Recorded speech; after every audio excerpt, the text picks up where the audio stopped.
Hi, this is Jason and Leon. Today we're here to show you our latest progress of our dApp platform. By utilizing technologies such as Electron and Node.js, we aim to provide the truly decentralized user experience and development stacks.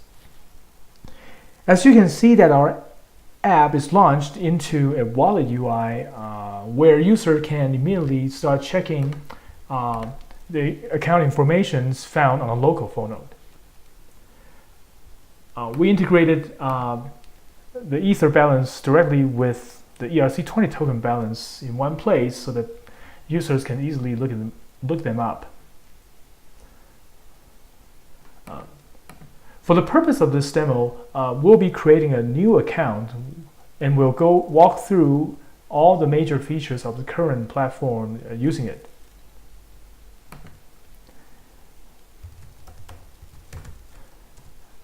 Our platform is protected by a password manager, and as soon as a user unlocks the password archive with the master password, they can begin managing account-related activities. For example, let's create an account here.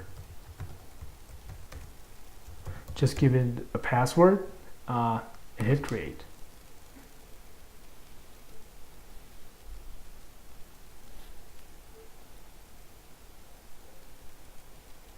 Okay, now the new account has been created.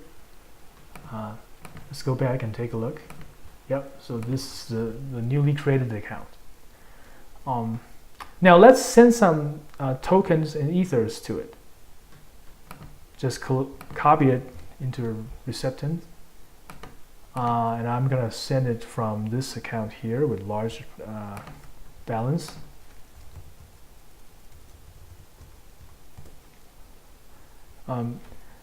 Our wallet UI support both regular transactions and batch transactions.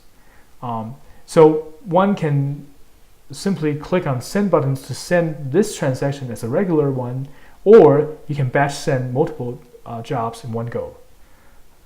Let's demo the batch send here. Just pick a token and then give it an amount and then queue another job. You can actually modify the job very easily in the same UI. And now I'm just going to click batch send and hit confirm. And the transactions are sent.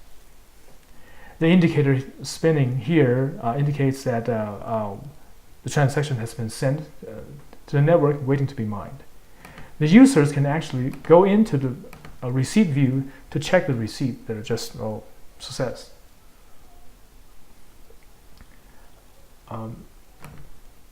So now we have both token and ethers in this account. Let's demonstrate the 11 buckets, the fully on-chain token exchange built right into the wallet. You'll probably notice that when we selecting different tokens here, our wallet UI would actually query the smart contract of 11 buckets and see if the token is available for trading. For the purpose of this demo, the only tradable tokens now is TKR. So let's go in and take a look. So this is the trade UI of 11 buckets. One of the reasons why we call ourselves 11 buckets is because we always categorize all the sell orders into 11 groups, which we call them buckets. Within this UI, one can easily browse through the buckets by clicking on it, which reveals all the orders inside, and can actually directly perform purchase in the same UI. Just give it an amount and hit buy button. So again, the transaction is sent. Let's take a look in the receipt view. So this is the 200 tokens that I just purchased from 11 buckets.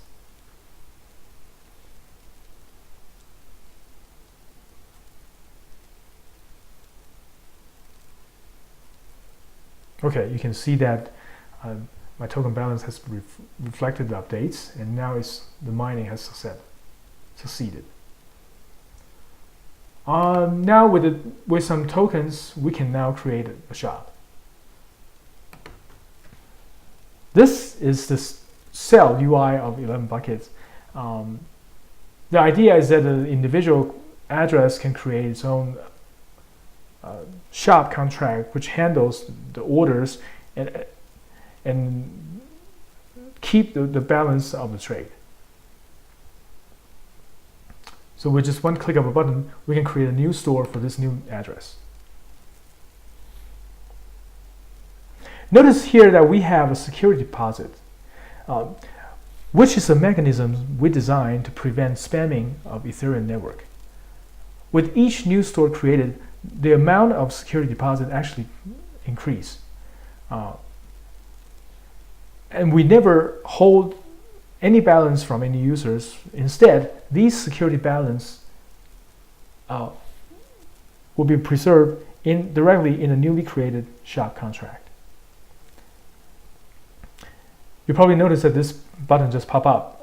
That's because for the purpose of the demo, the lockup period of the security deposit is just 3 blocks.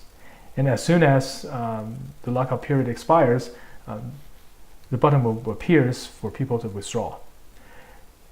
Another occasion where this button will pop up is when you have active orders being filled and you have additional balance on top of your security deposit. Now let's create an order. Just give it an amount and a price. And hit create.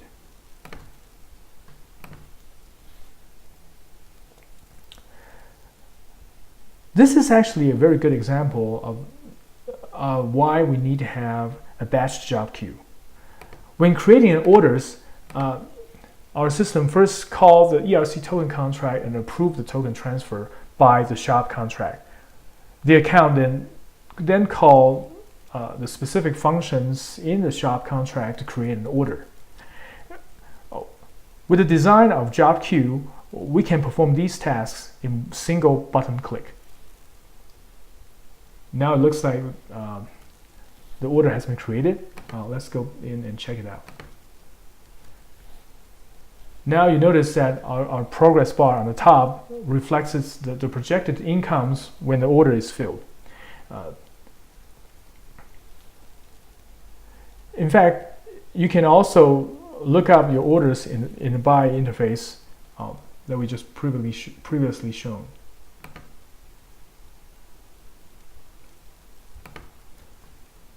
So this is the order we just created.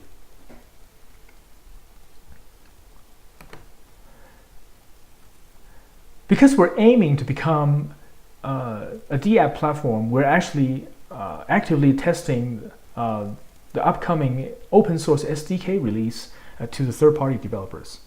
And during the process, we're actually playing with our SDKs by building some simple apps. So let's demonstrate some of the apps we create here. The drawer here lift up the UI to reveal the a place where multiple apps shortcuts can be placed. Today we're going to demonstrate a scheduler app, which allow users to schedule future transactions either based on block height or block timestamps. So let's give it a spin here. Let's say this account want to send back some money to the previous address. So selecting Ether.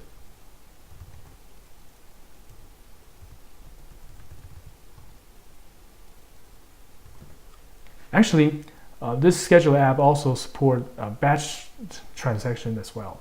So let's play a little bit with it.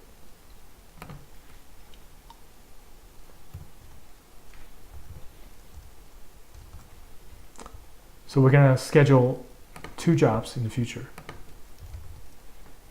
Just pick a future block height.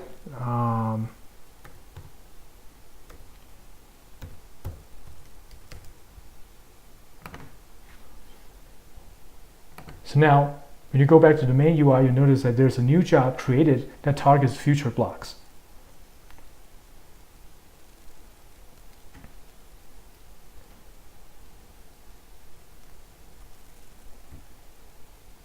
Should be launched anytime soon. Okay, yeah.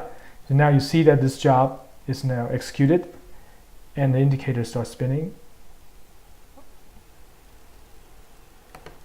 And if you go into the receive view, you actually see that these are the two jobs that we just scheduled.